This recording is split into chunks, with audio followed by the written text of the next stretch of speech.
how Andrew's daughters Beatrice and Eugenie now have one option to voluntarily renounce their royal titles. You write, quote, "Foregoing the titles is an act of renewal, a gesture that signals integrity and public accountability. It would be seen as a mature, front-footed, family soldiering act that shows self-awareness and respect for both the King and William's preference for a smaller royal family." Picture this. Two princesses quietly standing at a royal crossroads while the parliament sharpens its quill and the monarchy quietly wonders, who still needs a title in 2026? Yes, today we are talking about Princess Beatrice and Princess Eugenie, the daughters of Prince Andrew, and the growing argument that their royal titles may be better folded away like last season's crown jewels. Quick favor, if you're loving this, hit that subscribe button. It is free, takes a second, and means the world to us. Thanks if you did. Now, back to the show.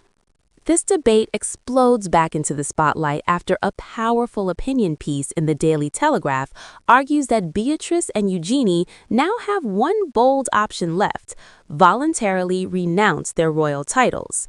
Not because they did anything wrong, but because symbolism matters in a monarchy built on optics, restraints, and public trust.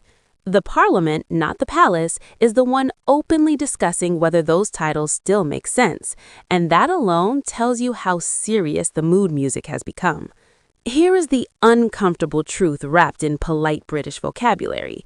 The princess titles were always more about their parents' ambitions than about modern royal necessity.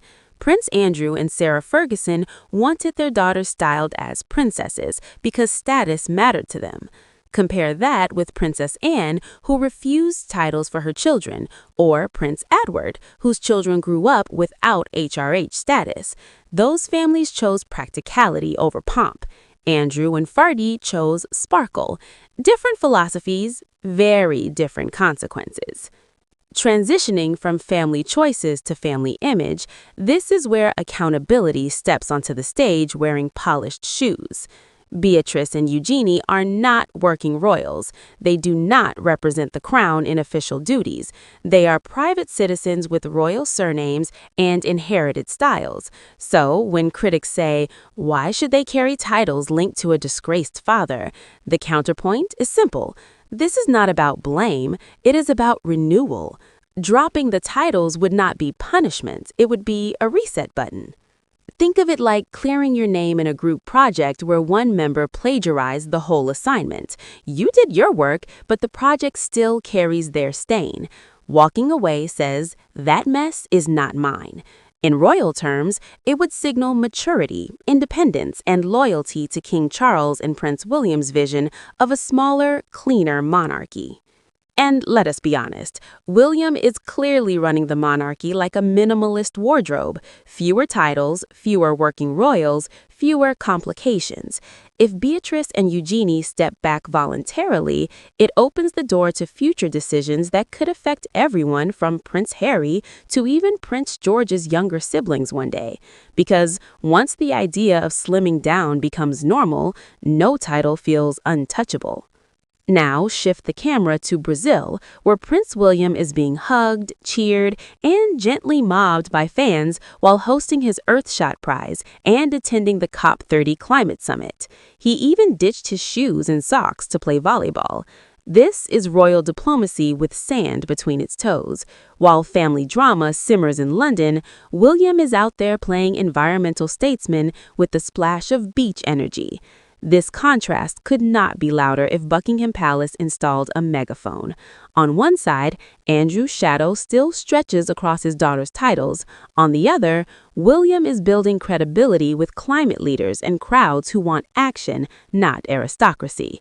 It shows exactly why optics matter. A monarchy cannot preach responsibility while clinging to inherited privilege that no longer serves a purpose. Which brings us neatly to Prince Harry, who recently announced a visit to Canada to meet veterans and military charities. Noble cause, no argument there. But the timing raised eyebrows higher than a coronet on a windy day. The announcement landed just as William was launching his Brazil tour. And yes, people noticed. Even Harry once complained about royal family members counter-programming each other for attention. Yet here we are again, watching the same play with a different cast list.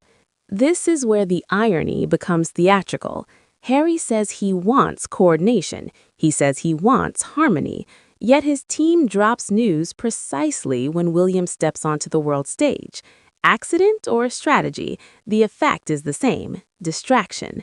And after weeks of headlines about Andrew, the palace needed focus on William's climate mission, not another sibling subplot. Now loop this back to Beatrice and Eugenie.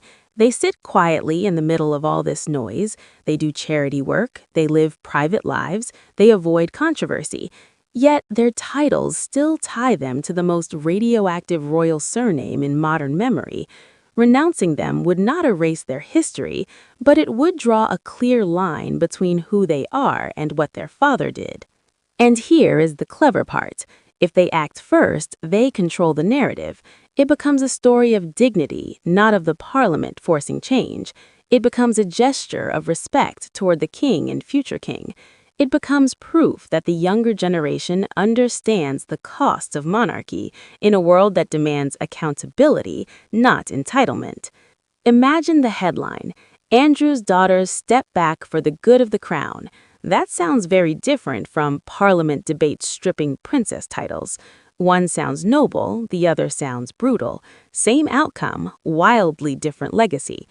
Meanwhile, William and Catherine continue building what looks suspiciously like the monarchy's future brand: service, relatability, and less obsession with rank. Volleyball today, climate diplomacy tomorrow. Compare that with endless arguments about who deserves to be called princess, and you can see which storyline feels more 21st century. So where does this leave Beatrice and Eugenie? At a fork in the royal road. One path keeps the titles and absorbs the criticism. The other sheds the titles and gains independence. Either way, the monarchy keeps shrinking, like a formal suit being tailored to fit a leaner era. And let us not pretend this is just about them.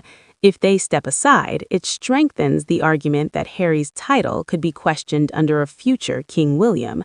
It even hints at a time when Charlotte and Louis might not automatically become titled figures, not because they are unimportant, but because modern monarchy values function over form. In the end, this is not about disgrace, it is about design.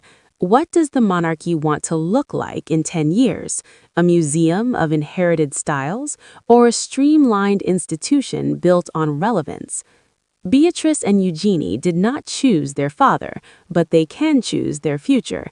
And sometimes the bravest royal move is not wearing the crown, it is setting it down.